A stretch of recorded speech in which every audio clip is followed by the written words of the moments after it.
This one is what I promised last week. Yeah, once we've done Farsight, today we'll be doing a Dark Eldar. And of course, it's Vect, or Asdrubael Vect. And this is from the book Path of the Archon. It might be longer than things beforehand, but we'll get through it. An eruption of darkness was obscuring the view in the crystal, drowning it beneath what proved to be the shadow-skinned bodies of countless mandrakes. The nightmarish killers vanished from sight, just as the whole viewpoint tilted sideways and slid towards the ground. The pane went dark. The scenes in the other crystals changed in a ripple effect, the combatants in one fight after another separating, and one side immediately fleeing the battlefield.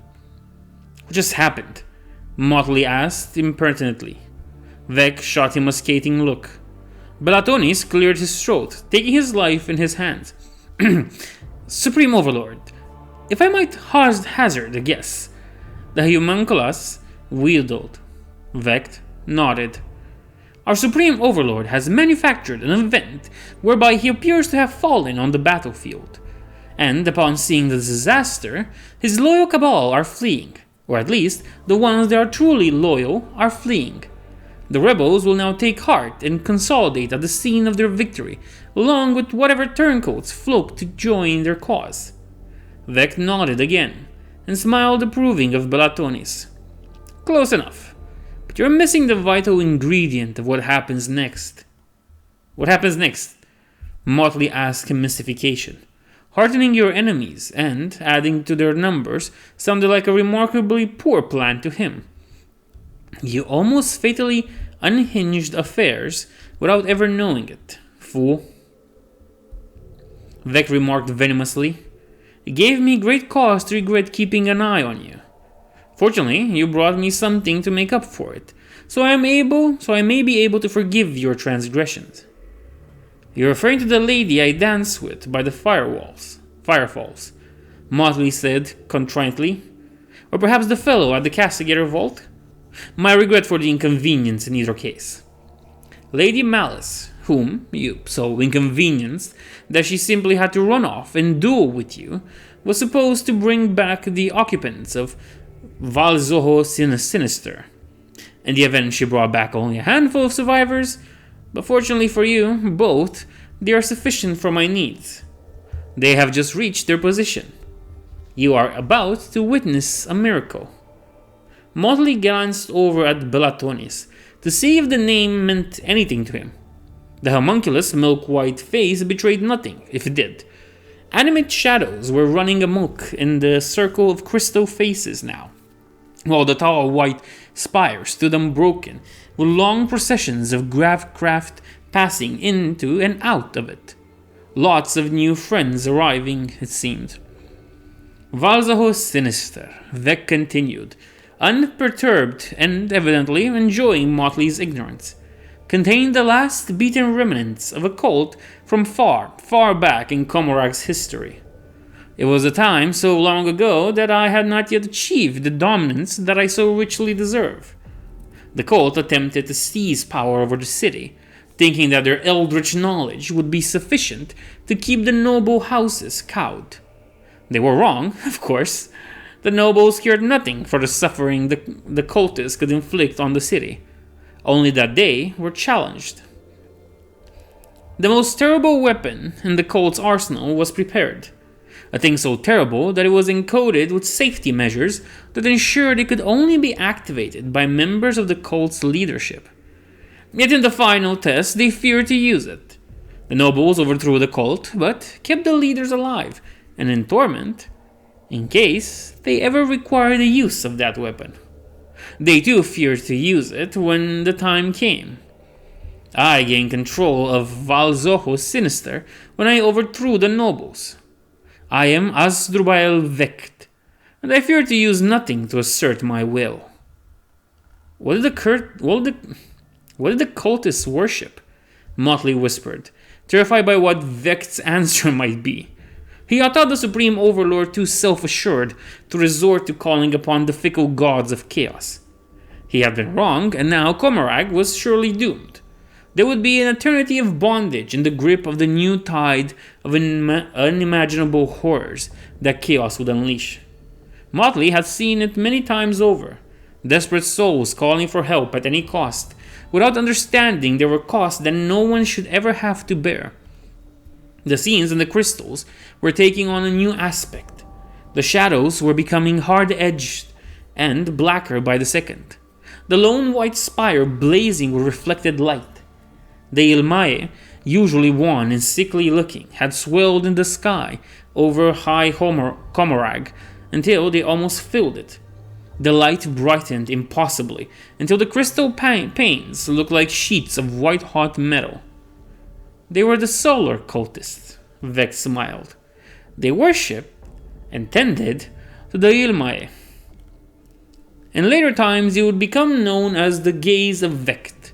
All Comorites would shudder to remember the day when Asdrubael Vect called down the Ilmae to scour the darkness from high Comorag. All the horrors of the disjunction came to be forgotten in the face of the retribution it incurred. Around the white flames fortress, the air simmered with heat haze under the focused glare of the Ilmae as the temperature skyrocketed. Within seconds, mandrakes and urguls were physically shriveled in the hideous blaze, their withered forms immolating like scraps of paper beneath a blowtorch. The great seething mass of the shadow horde caught on the plain was utterly annihilated, torn apart and burned to ash by the unrelenting suns. The handful of survivors fled shrieking into the deepest darkness of Eldingdrak, to nurse burning scars that would never heal. Ilitian's followers fled for shelter inside the fortress as the plain smoldered and fires leapt up spontaneously on all sides. They were caught inside a ring of flames, and as the heat mounted higher, the plain itself ran molten. Still, they thought themselves safe inside. The White Flame's fortress was buttressed by more than metal and stone. Impenetrable shields of force protected it on all sides. Air and sustenance could be supplied indefinitely. They had only to wait under siege once more, even if it was by Vect's stolen sons. It was not to be. The ring of flames tightened inexorably around the lone white spire, and the heat soared still higher. The superheated air itself burned as the ring closed. A titanic vortex of fire grew, spinning faster and faster as it reached up into the heavens. The fortress shuddered and smoldered under the assault, but still stood defiant as the fiery pillar rolled higher still. Its head split to become hydra-like as it reached out to touch the face of the Ilmae themselves. Raw plasma siphoned into the spinning funnel directly from the bloated bodies of the caged suns. Their coronas were momentarily joined as they poured their fusing mass onto the fortress below. The White Flame's fortress was engulfed in the living blood of the sun, pounded by unthinkable energies and the whirling atomic firestorms. No clever construct or android technology could keep such energy at bay for long. Emitters failed, and relays melted.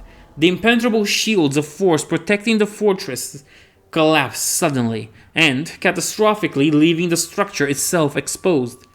The inrush of elements forces ate through stone and drank metal.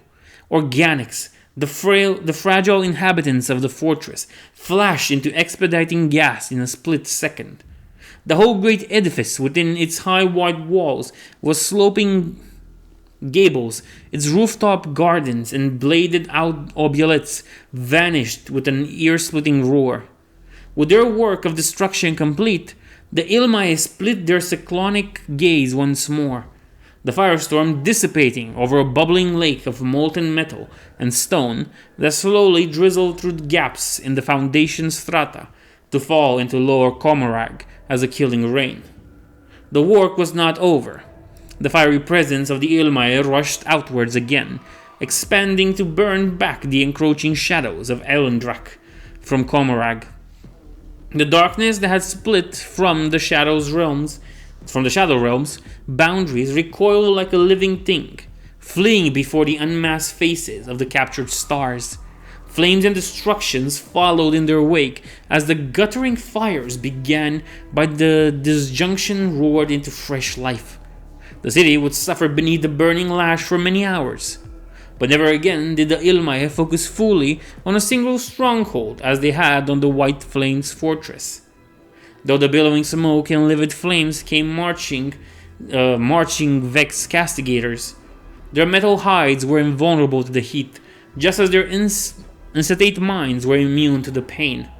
They set about completing Vect's reconquest of Comorag with indefatigable determination and unshakable purpose. They terrorized the populace and imposed Vect's rule of law with unimaginable cruelty. All while dreaming they stood as heroes on the battlefield once more. Yeah, that's how you make yourself. How do you say it? This is how you make yourself somebody. This is how you control power. But it's not gonna end here. We're gonna look at his celebration afterwards.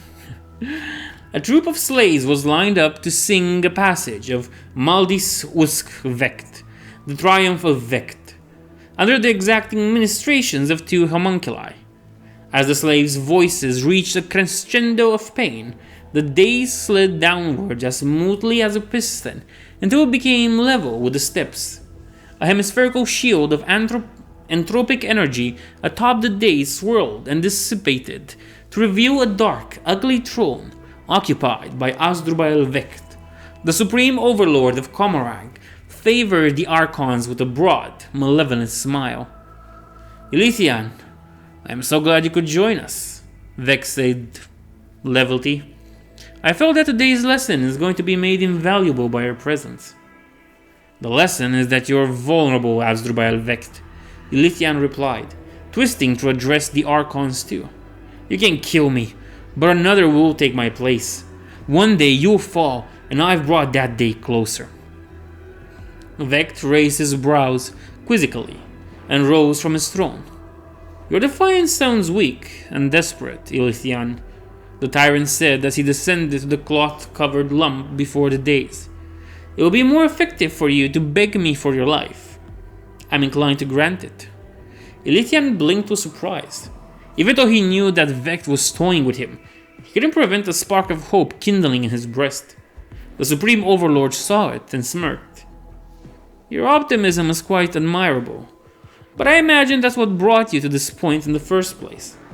Optimism and hubris. Oh, and lots of luck. We shouldn't forget about that." Vect whipped away the silk sheets with a flourish. Under it was revealed a lifelike statue of a crouching figure rendered in black glass. Elysian recognized it instantly. It was his old body, discarded and forgotten since he had escaped from it, and the vitrifying glass plague that was destroying it. The blood drained from his face, and sweat sprang from every pore. "You never asked me why I should want to spare your life," Vex said. "Ask me now." "Why?" was all that Elysian could manage to croak, his throat dry with fear. "Because you have been touched by the gods, Elysian," Vex said with cruel mockery. "There are powers with such investment in you that separating your soul from your body will have consequences best avoided. For now." "Powers?" Elysian repeated in confusion. Vex looked at Elysian with his black, penetrating eyes, the twin orbs blazing with malicious intent. That you do not even guess is the ultimate irony, I suppose," Vect observed coldly. "The fool said it was so, yet I found it hard to credit.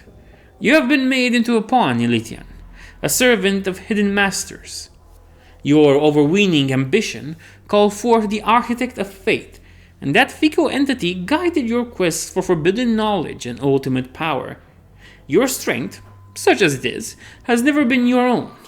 It was granted to you from an arcane source, and for now, that deity has abandoned you."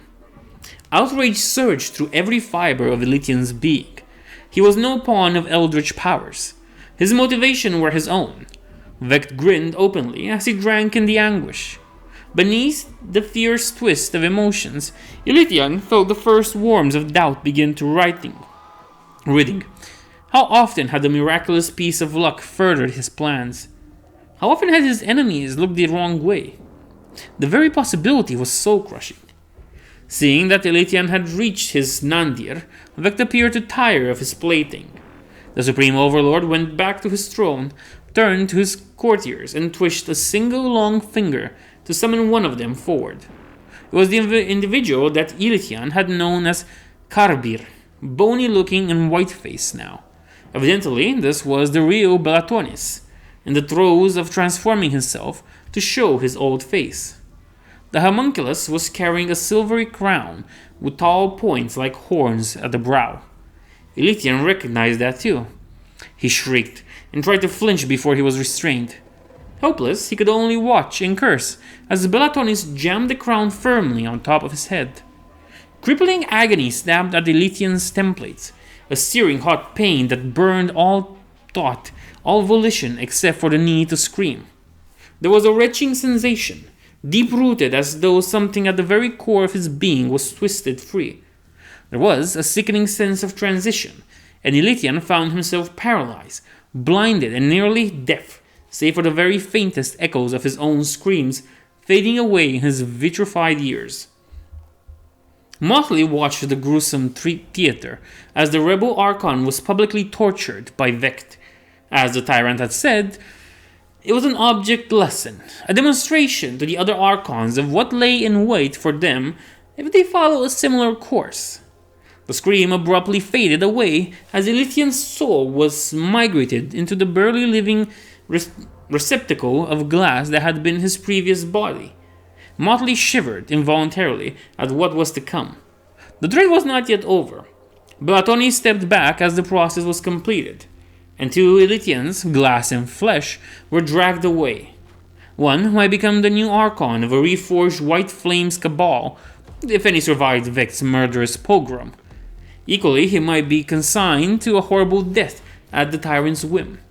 The other, the true Elytian, Motley hoped was designed for a long and fruitless existence, extended for as long as possible by the homunculi. He'd witnessed what could happen to a soul marked by the chaos gods at the moment of death in the world shrine of Lilinthiar, and it was not a pretty sight. The memory of it made what he had to do next all the harder. Motley, Xelian, kneel before me, Vect intoned from his dark throne. Come and beg my forgiveness. Your respecting gifts were pleasing to me, but I still want to hear reason to grant you your continued existence. Xelian strode out brazenly and knelt before Vect with her head bowed. Motley wandered forwards more hesitantly, keenly aware of the predatory gaze of the Comorites fastened on him from every side. He got to his knees beside Xelian, acutely conscious of her almost animalistic presence so close, and a faint musk like the scent of blood. Motley suddenly thrust his arm sideways, with the speed of a striking snake, seeming barely to touch Xelian's throat with the heel of his palm. Xelia collapsed, her body instantly consumed from within by the rating monofilaments of the Harlequin's kiss that had been concealed at Motley's wrist. Vect's courtiers cried out in dismay and scattered. Archons and guards surged forward with weapons in hand. Vect merely held up a hand for silence and continued to watch. The Harlequin from his throne with dark intensity. Motley ignored them all as he crouched over Xelinia's rapidly liquefying remains with a small, dimly glowing gem in his hand. The gem swiftly brightened and gained a vivid crimson hue. Motley stood and held up the ruddy jewel between his thumb and forefingers for Vect's appraisal. Forgive me, dreadful lord, Motley began. Where one god comes, the others will surely follow. That's what makes the powers of chaos so dangerous. We used to think we understood them before the fall. We used to laugh at how bombastic and primitive they were, but they know how to persist better than any mortal and how to take advantage of the smallest openings. Xelina was becoming a vassal for the blood god. Her soul was tainted. The stone doesn't lie. Vect waved away Motley's explanation disinterestedly. If you're correct in your supposition, That means there have been chosen of 3 of the 4 chaos gods at work in my city. By your admission, where one comes, the others will follow, and yet I've seen no agents of She Who Thirsts. Interesting that you prosecute the others so readily, but not those of our nemesis, the bane of our kind.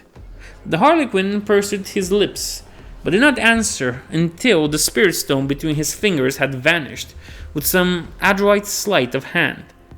One might argue, Motley said cautiously, that we are all her agents. All the Eldar who survived the fall. And all the generations afterwards. We granted her existence, and now we are pledged to her before we even take our first breath. On that basis, my hands would be permanently crimson if I pursued them all. Vect laughed cynically. You're evading, fool. Your reincriminatory self-examinations are of no interest to me. There is a great deal of work still to be done, and you're a dangerous distraction from that. Take your prize and get out of my sight. If you come before me again, I will not be so gentle.